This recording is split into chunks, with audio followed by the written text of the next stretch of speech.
Pernahkah kamu merasa rindu pada rumah yang dulu terasa begitu dekat tapi kini terasa jauh? Film pendek berjudul Kembali Pulang dari Clambyverse membawa kita menyelami kisah sederhana tapi penuh makna tentang seorang anak dan ibunya yang lama terpisah, bukan karena konflik, melainkan waktu dan kesibukan yang memisahkan. Di balik setiap adegan dan dialog, tersimpan pesan yang dalam tentang cinta seorang ibu yang tak pernah pudar, dan rasa bersalah seorang anak yang perlahan-lahan memahami apa arti pulang yang sesungguhnya. Melalui pendekatan semiotik Roland Barthes, kami mencoba menggali makna tersembunyi dalam film ini. Kami menganalisis elemen visual, naratif, hingga ekspresi emosional yang dibangun oleh para tokoh. Makna denotatif hadir lewat adegan sehari-hari, masakan ibu, ruang tamu yang penuh kenangan, hingga sapaan hangat yang menenangkan.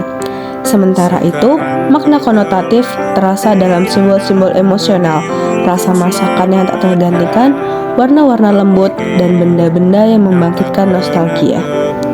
Pada tataran mitos, film ini menegaskan kembali budaya kita tentang ibu yang sabar, penuh kasih sayang, dan selalu menjadi tempat pulang. Kembali pulang bukan hanya sekadar cerita keluarga, ia adalah cerminan budaya tentang cinta, pengorbanan, dan rumah yang tak pernah benar-benar kita tinggalkan. Ibu adalah rumah yang tak pernah pergi. Perkembangan film pendek di Indonesia semakin menarik. Salah satu yang mencuri perhatian adalah Kembali Pulang. Kisah menyentuh tentang hubungan ibu dan anak dalam konteks budaya merantau. Film ini tak hanya menawarkan cerita personal, tapi juga menggambarkan nilai-nilai kultural, pengorbanan seorang ibu, ikatan keluarga, dan rindu yang tak tertahan. Dalam budaya Indonesia, ibu sering dimaknai sebagai sosok penuh cinta dan pengorbanan. Kembali Pulang menghadirkan mitos itu lewat narasi yang sederhana tapi mendalam. Lewat pendekatan semiotik Roland Barthes, film ini dibaca pada 3 level, yaitu denotasi, konotasi, dan mitos. Kita diajak memahami makna yang tersembunyi di balik ekspresi dan emosi. Penelitian dilakukan secara kualitatif dengan analisis visual dan naratif. Setiap adegan dipilih, dibedah, dan ditafsirkan dengan pendekatan Barthes. Dalam teori semiotika Roland Barthes, denotasi merujuk pada makna dasar atau makna pertama yang bersifat objektif, yaitu apa yang langsung terlihat dan dapat dikenali tanpa penafsiran lebih lanjut. Yang pertama, kemoceng. Secara denotatif, kemoceng adalah alat pembersih debu yang digunakan untuk menjangkau bagian-bagian rumah yang sulit dibersihkan. Seorang wanita parubaya atau ibu terlihat sedang membersihkan rumah dengan kemoceng. Ia mengayunkan alat pembersih itu ke rak dan sudut ruangan. Hal ini menunjukkan rutinitas harian yang lumrah dilakukan dalam menjaga kebersihan rumah. Tablet dan ponsel. Tablet yang digunakan tokoh Salma untuk bekerja yang menunjukkan aktivitas kreatif secara digital, sedangkan ponsel digunakan tokoh untuk menerima panggilan saat bekerja. Lalu dengan tindakan memegang kepala saat berbicara lewat telepon, secara denotatif menggambarkan kondisi fisik yang mungkin lelah atau stres atas kerjaannya. Meja makan. Meja makan adalah tempat biasa untuk menyantap hidangan. Secara denotatif, meja makan adalah tempat yang digunakan untuk menyantap makanan. Fungsinya adalah sebagai alas meletakkan hidangan serta wadah peralatan makan seperti piring, sendok, dan gelas. Dalam film Kembali Pulang, meja makan digunakan sesuai dengan fungsi dasarnya, yakni sebagai lokasi aktivitas makan berlangsung. Buku. Buku adalah kumpulan lembaran kertas yang berisi tulisan atau gambar yang dapat dibaca. Secara denotatif, buku adalah media untuk memperoleh informasi atau hiburan. Dalam film Kembali Pulang, tokoh terlihat memegang dan membaca sebuah buku, yang berarti sedang melakukan aktivitas membaca secara harfiah. Dan terakhir, rasa bersalah. Pada film, tampak meja makan sebagai saksi bisu kebersamaan yang renggang. Sang anak meminta maaf kepada ibunya. Sang ibu membalas dengan pelukan dan air mata, yang mengakui bahwa mereka berdua sama-sama salah. Tanpa makna tersembunyi, kata-kata itu membawa penonton pada pemahaman yang lugas. Hal ini menyatakan bahwa peristiwa saling memaafkan dari hati yang sesungguhnya ingin pulang. Makna konotasi yang pertama ada rasa masakan yang sangat enak.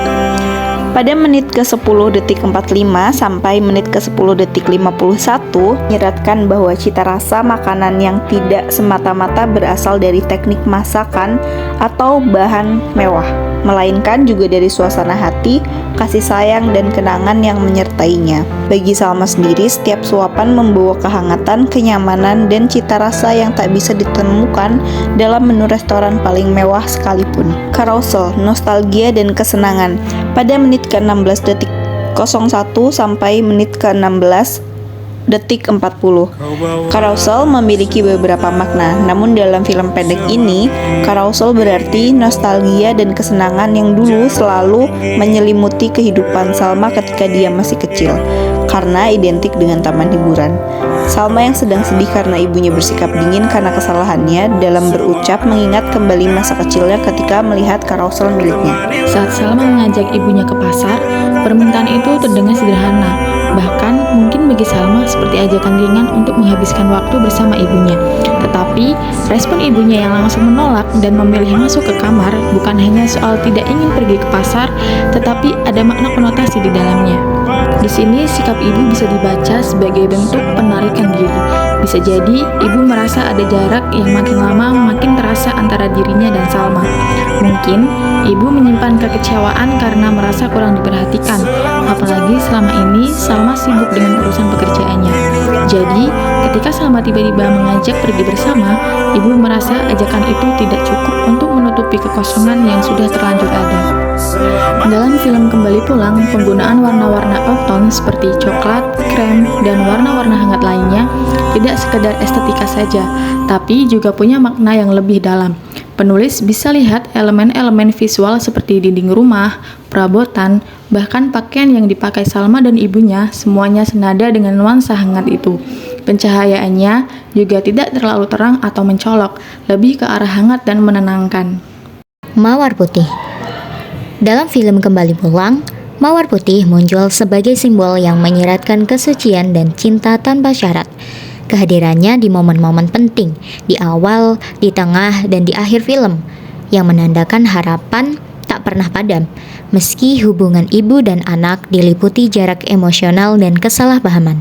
Dengan demikian, mawar putih menyimbolkan kasih sayang yang tulus dan tidak pernah benar-benar hilang, hanya mungkin tersimpan sementara oleh keadaan. Salma, sang tokoh utama, pada akhirnya menyadari bahwa kesibukannya telah menjauhkan dirinya dari sang ibu.